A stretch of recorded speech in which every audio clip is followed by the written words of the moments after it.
Elizabeth Loftus studies the reliability of our memories, particularly in eyewitness testimonies. Her research shows that memories are reconstructions using many events and sources. She has demonstrated that simply the way a question is worded may alter a memory to be retold days or years later. Loftus and her research have influenced both memory theory and criminal law. It was traditionally believed that once you witness something, like a car crash, you would integrate the experience into your long-term memory and be able to correctly answer questions related to the crash at a later time. Loftus proposed a new theory. First, you may witness a car crash, then integrate the experience into your long-term memory. Later, one might ask you a question such as, how fast was the hatchback going when it ran the stop sign?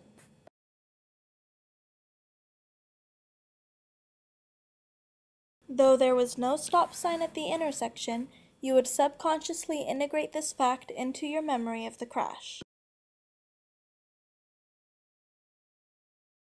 In court, you, the eyewitness, may later be questioned, which car was at fault? You will immediately claim it was the hatchback for running the stop sign, though there was no stop sign. Yours is an unreliable memory.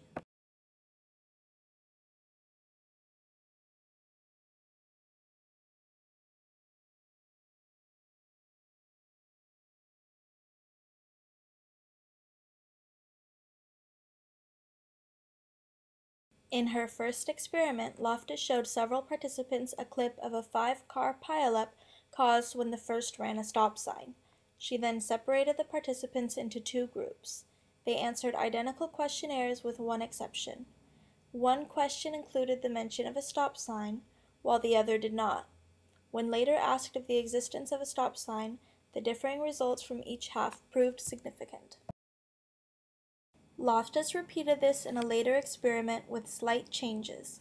Rather than a stop sign, there was mention and no mention of a barn. In the first experiment, there was a stop sign in the video. In this experiment, there was no barn. However, the results of the separate groups once again proved significant. Loftus conducted a third experiment in which participants viewed a video of 8 anti-war demonstrators invading a classroom. After being divided into 2 groups, each participant answered several questions. Among these, half were asked, was the leader of the 4 demonstrators who entered the classroom a male?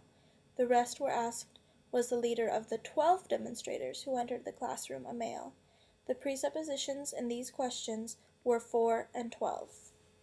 Later, when the participants returned, they were asked the number of demonstrators in the video. The correct answer was 8. Of the 2 groups, one reported on average 6.4 and the other 8.83. Loftus and others considered this another significant difference. Her fourth experiment was much like her second involving the barn, but with the addition of a school bus, truck, centerline, and woman. Her participants were divided into 3 groups. Each answered 40 questions. Group C, the control group, had no questions involving the barn, school bus, etc.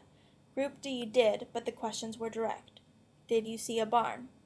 Group F was asked questions using the barn, school bus, etc. as presuppositions. Did you see the station wagon in front of the barn? All groups later returned to answer only direct questions. Their answers of yes are depicted in this graph. As you can see, those asked questions with presuppositions integrated non-existent objects into their memories of the events more so than others. Recently, Loftus's work has been applied to studies of fantastic memories such as alien abductions and out-of-body experiences. If these memories were accurate, such things would be known as a reality. However, no such things have been scientifically demonstrated. What about ghost sightings? All of these things are explained in the fallibility of our memory.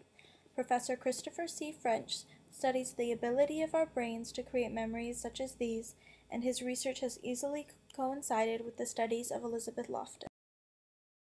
Though there is little to critique of her theory, Loftus is involved in the controversial discussion of repressed childhood memories.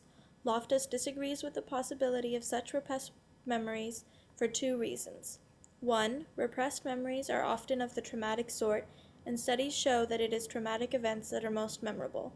2. Repressed memories may only be recalled after some prodding by a therapist. Loftus believes such prodding may include presuppositions and other ideas which may be integrated to create an apparently old but very new memory.